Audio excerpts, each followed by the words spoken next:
esse passeio, por essa viagem pela língua portuguesa. Roger trabalhou um pouquinho da gramática com vocês, eu trabalhei redação, né? Então a gente trabalhou escrita com a professora Letícia, trabalhamos literatura, né? Todas as escolas literárias e agora finalizando um pouquinho de linguística, tá? Então, aula 19, figuras de linguagem, parte 2. Vale lembrar que as figuras de linguagem da parte 1, elas trabalham mais com essa questão textual, né? Uma interpretação de texto. Na parte 2, a gente necessita aí do uso da gramática. Então, é necessário ter conhecimento de gramática para poder entender as figuras sintáticas, né? Que são as figuras que nós iremos trabalhar na aula de hoje, tá? Então, figuras sintáticas, sintáticas vem de sintaxe vem de construção de frases, tá? Então, são utilizadas para modificar um período, ou seja, interferem na estrutura gramatical da frase. Lembra que eu falei? Necessário conhecimento de gramática, tá? Assim, as figuras de sintaxe operam de diversas maneiras na frase, seja na inversão, repetição ou na omissão de termos. Então, a gente vai ver um pouquinho isso, né, com os nossos exemplos, tá? Então, vamos lá para as nossas figuras sintáticas. Começando pelas duas mais complexas e difíceis de entender, porque são muito parecidas, tá? Elipse e zeugma. Tá? Então, vamos começar pela elipse. Vamos lá. A elipse, ela é a omissão de um ou mais termos. Só que essa omissão, ela é fácil de identificar, tá? Então, normalmente, ela ocorre na omissão de um sujeito ou na omissão, né, de um adjetivo. Não, nem sempre adjetivo. As que são fáceis de identificar. Então, um sujeito, um verbo. Sempre que a gente identifica com facilidade, é uma elipse, tá? Então, trouxe aqui um exemplo. Estávamos felizes com o resultado dos exames. Então, o que está faltando nessa frase? Ela começa no verbo. Lembra que na nossa estrutura sintática de uma frase, ela começa pelo sujeito? Então, cadê o sujeito aí? O sujeito está oculto, né? Falta um nós na frase. Nós estávamos.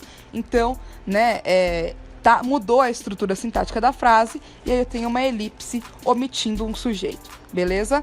E o que é o zeugma? Também é uma omissão. Poxa vida, Bárbara, e como que eu vou diferenciar ele de outra omissão? Porque o zeugma, ele é mais difícil, tá? De identificar. E ele não serve para omitir qualquer coisa. Ele fica focado, né, para evitar uma repetição. Repetição de um verbo, repetição de um substantivo. Então, a frase continua com uma estrutura sintática, mas eu tenho um zeugma para evitar a repetição. Então, muito necessário utilizar o zeugma nas redações, por exemplo, tá? Lembra que eu falei lá das repetições na aula de redação? Aqui isso também é presente, então a gente utiliza aí de zeugmas, beleza? Exemplo, Fabiana comeu maçã, eu, pera. Então, eu omiti aí meu verbo comer mais uma vez, porque ele não era necessário. Então, o que normalmente nós usamos aí é eu comi pera. Fabiana comeu maçã e eu comi pera. Mas, para não ficar repetitivo num texto, eu vou omitir aí o verbo comer. Então, Fabiana comeu maçã, eu pera. Beleza? Isso aí é um zeugma. Beleza? Vamos lá. Hipérbato ou inversão e assindeto. Tá? Então, vamos começar aqui pelo hipérbato. O que é o hipérbato? Lembra que eu falei que os nomes dentro das figuras de linguagem são o mais complexo? Pois é. Percebam aí os nomes das figuras de linguagem sintáticas. É muito complicado. É muito difícil de decorar, mas é necessário. Beleza? O hipérbato é caracterizado pela inversão da ordem direta dos termos da oração. Eu acabei de conversar com vocês, né? Acabei de falar que a forma correta, né, a construção sintática, né, usual da língua, ela é formada pelo sujeito, né, verbo, predicado, e o complemento. Aqui no hipérbato, ele vai inverter essa ordem. Então, não importa se eu começar com predicado, depois um complemento e por último um sujeito. Não importa se eu colocar um verbo e por último um sujeito. Ele vai inverter tudo. Olha aqui o exemplo. Triste estava Manuela. Olha que diferente. Normalmente nós falaríamos Manuela estava triste. Mas aqui no caso, como é um hipérbato, nós invertemos a ordem da frase. Então, triste estava Manuela. Esse aí é o hipérbato, bem facinho de entender. Assindeto. Sindeto corresponde a uma conjunção coordenativa utilizada para unir termos nas orações coordenadas. Feita essa observação, o assindeto é caracterizado pela ausência de conjunções. Então, sempre que eu tenho aí uma ausência, uma omissão de uma conjunção, eu tenho um assindeto, tá? Exemplo: Diana comprou uvas para comer, limões para fazer suco. Então, eu omiti aí uma conjunção, né? O meu E. Então, sempre que eu tenho essa omissão de conjunções, eu tenho um assindeto. Viu como dá para confundir com zeugma, que dá para confundir com elipse? Por isso é muito importante prestar atenção, tá, galera? Vamos lá. Pleonasmo. Pleonasmo é toda a redundância, tá, galera? Então, a noite escura da Amazônia. Poxa, se já é noite, então já é escuro. Então, sempre que eu tenho aí essa redundância, né, essa repetição desnecessária, eu tenho um pleonasmo. Facinho também. Polissindeto. O polissindeto, ao contrário do assindeto, o polissindeto é caracterizado pela repetição da conjunção. Então, um omite, o outro repete, beleza? Exemplo: Dolores brigava, e gritava, e falava, e esperneava, e. Então, eu tenho essa repetição, tá, de conjunções. Vamos lá, anáfora, tá? É a repetição de termos no começo da frase, muito utilizada pelos escritores na construção dos versos, a fim de dar maior ênfase na ideia. Se eu amasse, se eu chorasse, se eu perdoasse. A repetição do termo se enfatiza a condicionalidade de que o emissor do discurso quer propor. Então, olha como eu vou repetir mais e mais uma palavra que dê ênfase na frase. Então, né, ele tá repetindo aí o se, que dá essa ênfase numa frase. É realmente muito utilizado em poemas, né? Carlos Drummond de Andrade faz o uso disso de forma até escancarada. Anacoluto. O anacoluto altera a sequência lógica da estrutura da frase por meio de uma pausa no discurso. Como assim? Vamos por exemplo para a gente entender melhor. Esses políticos de hoje não se pode confiar. Numa sequência lógica teríamos: esses políticos de hoje não são confiáveis. Ou não se pode confiar nesses políticos de hoje. Então, olha só, ele altera um pouquinho, né, a ordem das frases. Não necessariamente a ordem, mas dá uma pausa, né, omite algum verbo, alguma conjunção, para colocar a linguagem de forma mais usual. Então, a gente não utiliza muito isso em texto. Onde a gente vê isso? Na língua falada. Então, a gente vê bastante as pessoas falar isso, né? Esses políticos de hoje não se pode confiar. Então, não dá pra confiar nesses caras de hoje. Então, é isso que o cara quis dizer, é isso que a pessoa quis dizer. E aí, a gente tem um anacoluto. Gente, não é tão usado o anacoluto, ele não costuma cair também nos vestibulares, tá? Porque é uma figura de linguagem mais sociolinguística, então mais é usual na fala, tá? Silepse. Na silepse, a concordância da ideia e não do termo utilizado, tá? E ela tem algumas classificações. Então, nós temos silepse de gênero, quando ocorre discordância entre gêneros, feminino e masculino. Silepse de número, quando ocorre discordância entre o singular e o plural. E silepse de pessoa, quando ocorre discordância entre o sujeito, que ele aparece na terceira pessoa, o verbo que surge na primeira pessoa do plural, tá? Então, exemplos. São Paulo é suja. São Paulo, cidade de São Paulo é suja. Então, eu tenho uma silepse aí de gênero, tá? Então, São Paulo, por que eu vou usar um gênero para uma cidade, tá?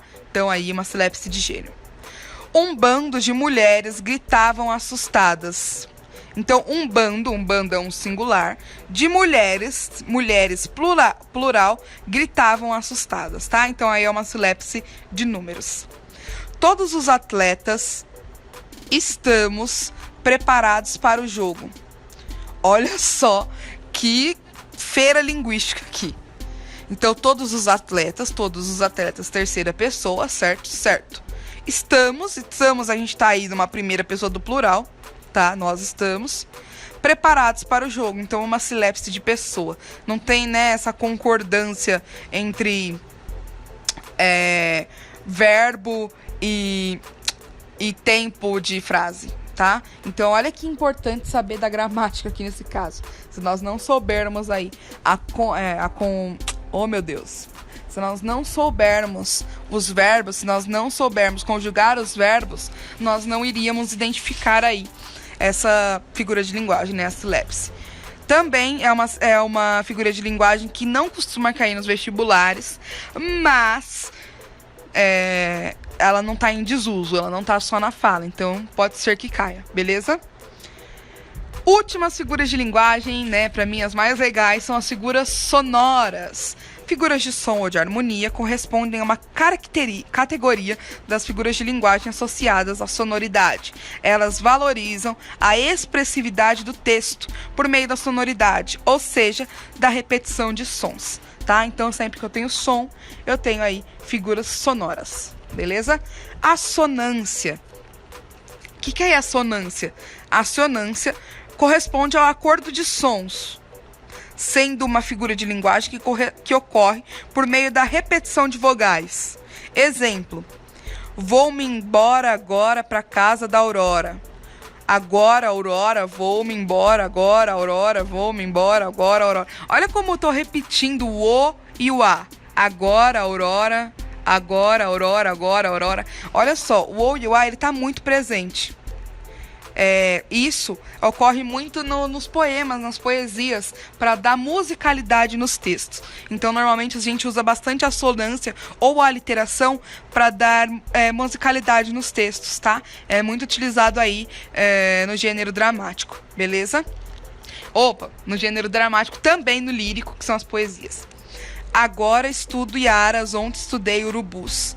Então, essa presença aí é muito forte de diversas vogais, beleza? Aliteração. A aliteração é caracterizada pela repetição de consoantes ou de sílabas no enunciado. Então, olha só, eu acabei de sair de uma figura de linguagem com repetição de vogal e agora tenho uma com repetição de consoantes. Alguns exemplos: fiz, faço, feito, está. Fiz. Olha só como dá musicalidade no texto. Foco, força e fé. Fiz, feito, faço, está. Fiz, faço, feito, está. Olha só. Isso faz o texto ter musicalidade. Então, a gente tem diversos poemas com essa musicalidade também, tá? Como Yuca Pirama aí, do Gonçalves Dias, que é um texto que tem musicalidade, tá? Pra mim, tem de ser bom, bonito e barato. Então, olha só, eu tenho aí a repetição da vogal B, né? Da consoante B e da sílaba bo. Bom, bonito, e aí muda na última, barato. Então, eu tenho aí, né, o B muito presente na frase. Então, é uma aliteração, tá? Paranomásia. A figura de linguagem paranomásia são palavras que se assemelham na grafia e na pronúncia. Entretanto, diferem no sentido, tá? São popularmente conhecidas como trocadilhos, sendo muito comum nos provérbios, no meio publicitário e no meio humorístico, beleza? Quem casa, quer casa. Então, quem casa, quer casa. São palavras com sentido completamente diferente, tá? Mas que se assemelham aí na grafia. A grafia é a mesma, beleza? Qual é o doce preferido do átomo? Pede molécula. Então, molécula, né? Lembra aí moleque, porque a grafia é meio parecida, mas com um sentido completamente diferente. Eu tenho grafias parecidas, sentidos diferentes na mesma frase, tem uma paranomásia, beleza? Onomatopeia, a mais conhecida de todas, muito presente aí nos quadrinhos. É aquela figura de linguagem caracterizada por sons reais. Então, quando eu coloco um som real numa frase, né, que invoca aí a imitação de um som real, a imitação, né, de algumas sonoridades, eu tenho uma onomatopeia. Tô lendo lá meu quadrinho. Aí teve uma explosão lá num tanque de gás e aí o quadrinho ele vai expressar com um bum. Sempre que eu tenho esse bum, tá lembrando aí um som real e aí eu tenho uma onomatopeia. O gato fez miau. Que barulho que o gato faz? Miau. Então eu tenho aí, né, uma imitação de uma sonoridade, tá? Então isso é A onomatopeia. O badalar dos sinos me comove. Blém, blém. Então eu tenho aí uma invocação do som de que algo faz. Então isso é uma onomatopeia, que é a nossa última figura sonora. Finish nossa aula de hoje. Acabamos por hoje, nossa última aula aqui do IJ. Eu quero agradecer muito vocês que acompanharam todas as nossas aulas. Eu espero que vocês tenham gostado, que vocês consigam aí arrebentar nas provas, tá bom? Um grande, grande, grande beijo e até mais. Vejam os vídeos aí da nossa playlist de literatura, da nossa playlist de gramática, de redação, todas as outras matérias, tá bom? Deixa like, se inscreve no canal, compartilha com a galera. Um beijo e até mais, galera.